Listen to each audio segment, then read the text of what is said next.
What? It's not that bad. Shoot.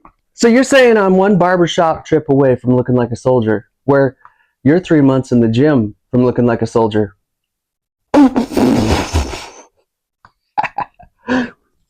Oh, how you doing? Dust off. 3-2, JoJo Medic. In the middle of September, no, towards the end of September now. And we've been on deployment for a little while, but this deployment seems to have stagnated some. But we're doing the work that this unit wants us to do, the unit that we're attached to. Even though it may not be glorious or fancy work, but we're doing the work. Me, Dan, and Roger, we're out there every day doing pitch control rods and track and balance, CCIs, 120 hours, all these different types of inspections and corrections and aircraft work. And that's fine, we're helping the mission go forward. We're not complaining that much. I guess I've learned that employees are willing to endure a crappy job, low pay, meaningless work, no upward mobility, laughable benefits packages, countless OSHA violations, exposure to hazardous waste, and emotional abuse, as long as there are balloons and pieces of cake once a month. And I'm just gonna dive right into this. On September 22nd, I get home from a long admin flight out to Delaram. That's one of our remote sites later on in the deployment. I have one of these guys come out to me, the platoon sergeant from the other unit. And he's there waiting for me after a long flight, coming back, and he is irate. What is he irate about? One of our soldiers abandoned his work crew halfway through the day. And we're gonna see that he's gonna eat crow a little bit here. I'm on a long flight out to Delaram, and I got some PAC people and support personnel that I'm taking out there to help set up a remote site there so we could cover down on it as soon as our third wave gets to Afghanistan from launch tool. And as I'm taking people out there, it seems like I'm the only one that remembered to bring water because everyone else was thirsty and they needed to drink mine. So I was like, well, I mean, I'm a medic, I have to look out after people like that, but gosh dang it. Like, pack your own water, people. It's the desert, it's hot. Now, I get back to my cramp out there on Kandahar. I was feeling pretty thirsty. I wanted to go get a drink of water, but who was standing out there to meet me? It was the platoon sergeant from the other unit. And he is irate. He was like, do you know that Roger abandoned his crew today? I was like, that doesn't sound like something Roger would do.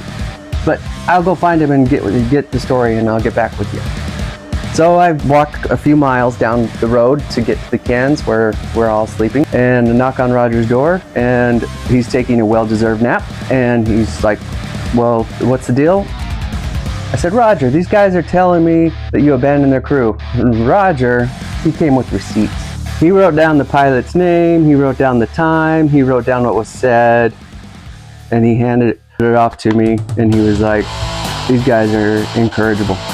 So I went back down and told this platoon sergeant, and he looked like he was more annoyed that I was right, but there wasn't much he could say. These little things are foreshadowing how this unit basically treated us throughout the deployment. You know, what are you going to do about it?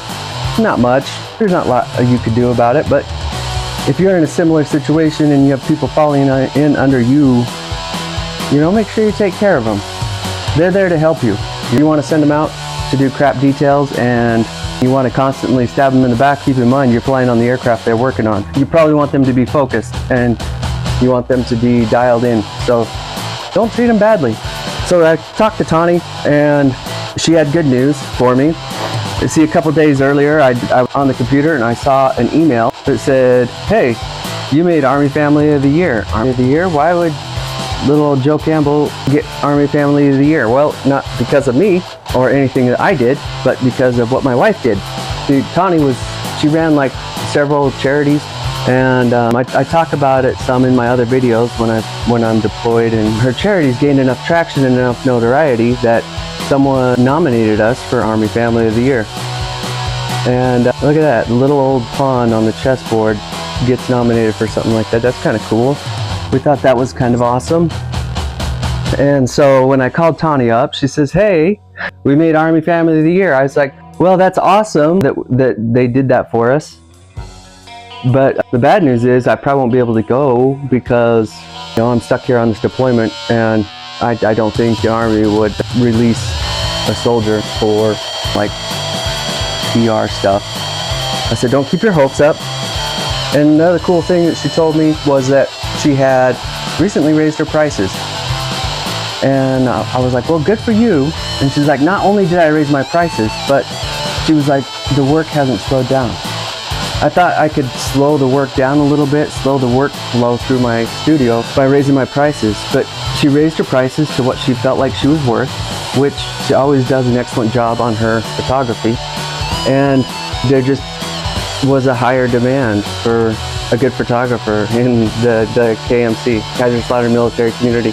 Something else that she discovered when she did that was when people are paying more for a photography session, they are more committed to making sure they're on time, sure that they show up with the right attitude and ready to get to work on that photo session.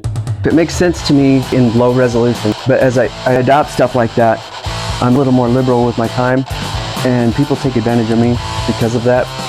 And I think maybe that's why Tawny is in my life, is because she teaches me things like letting people know that your time is precious, and letting people know that your time is precious and your commodities are finite, and it helps people treat you and your time with respect. However, when I got that email saying that we made Army Family of the Year, I had an operations guy from that unit look over my shoulder and he's like, I get those emails all the time. I just delete them, which was quite telling. Just Stop 32, JoJo Medic out.